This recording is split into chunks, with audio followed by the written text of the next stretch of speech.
Story, she left me for her boss, then tried to come back when he dumped her. We met in homeroom when we were 16. I had a busted backpack, a broken voice, and a stupid haircut. She had braces and notebooks covered in song lyrics and hearts. Her name was Marissa, mine's Jordan. We were cliché, the kind of high school sweethearts people roll their eyes at, but we didn't care. We went to prom together, wrote each other letters, kissed for the first time in the back row of the movie theater during a double feature no one watched. She made everything feel brighter. We went to the same college, moved in together after graduation, bought a fixer-upper house with ugly green carpet and a leaky sink, and we fixed it together. For nearly a decade, we were solid. Predictable, maybe, but steady. Comfortable. The kind of love built on 1,000 mornings and coffee mugs and shared grocery list, until she got the job. She'd been applying to marketing firms for months, and when she landed the position at a boutique agency downtown, we celebrated with champagne and Chinese takeout. She was ecstatic. I was proud of her. I should have known that night was the beginning of the end. It started gradually. At first, it was just enthusiasm, the kind of nervous excitement you get when you start something new. She'd come home buzzing, talking about branding strategies and product launches and brainstorming sessions that ran late. And about her boss. Eli's brilliant, she said one night, halfway through her glass of wine. He's got this way of seeing things from every angle. He's intense, but in a good way. I nodded. I'd never met the guy, but I was happy she felt challenged, energized, but then the stories kept coming. Eli said, I have a natural instinct for campaigns. Eli stayed until 10 to help me redo the pitch deck. Eli thinks I should lead the next presentation. At some point I stopped hearing his name as her boss. I started hearing it as a presence, a shadow at our dinner table, a passenger in our car, a whisper behind every late night and sudden smile. And then came the late nights, the weekends, the business trips. I didn't want to be that guy, the jealous one, the paranoid boyfriend who accuses and guesses and demands. But I wasn't blind.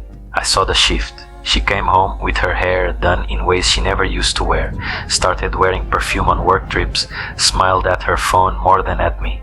I tried to talk to her. Is everything okay? I asked one night. She looked tired. It's just work stress, Jordan, that's all. Don't make it something it's not. But I already knew. I just didn't have proof yet. Not until she gave it to me herself. She told me on a Tuesday. We were standing in the kitchen.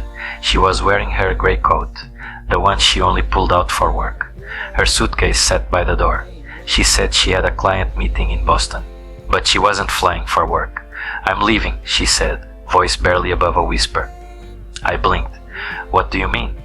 I'm not coming back after this trip, she said. I'm moving out. I've been seeing someone. I didn't need to ask who. It was Eli. I could feel my chest cave in, like the air had been sucked from the room. How long? I asked. 6 months, she said quietly.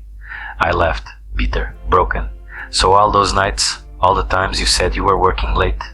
I didn't mean for it to happen, she said. I felt alive again. Eli listens to me. He pushes me. It's different. And what about me? I asked.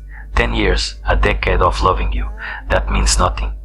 She didn't answer. She just picked up her bag and walked out the door. No apology, no tears. No goodbye I could call mine. Just silence and the echo of everything we'd built crashing down behind her. 6 months passed. I didn't hear from her. Not on my birthday, not at Christmas, not once. It was like she'd vanished, like our decade together had been erased overnight. But I wasn't alone. I learned to cook for one, started running again, picked up guitar lessons at a studio near my job. I went to therapy. I relearned how to sleep on my side of the bed, and eventually how to smile on my own. And then, on a rainy Thursday in April, she showed up. She stood on my porch with a soaked coat, mascara smudged, and that familiar look of regret all over her face. Can we talk? She asked. I let her in. She sat on the edge of the couch like a stranger in a museum of our past. I made a mistake, she said. He left me, said he wasn't ready for something serious, that I was too emotional, that he wanted something new. I said nothing. I thought I was chasing something real. She continued, eyes shining. But it wasn't. It was a fantasy. And I gave up everything for it. For him. Then she looked at me. I miss you, Jordan. United States. I want to come home. I didn't answer right away. I walked to the kitchen, poured myself a glass of water, thought about how many nights I'd begged the universe to bring her back. And how many mornings I'd woken up stronger because it didn't happen. I'm not the same person you left, I said quietly. And this isn't your home anymore. Her face crumpled. So, that's it? I nodded. That's it.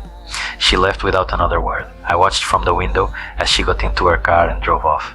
And when I turned around, Ava, my new girlfriend, was leaning in the hallway, holding 2 mugs of tea and one soft, steady smile. Everything okay? She asked. I nodded.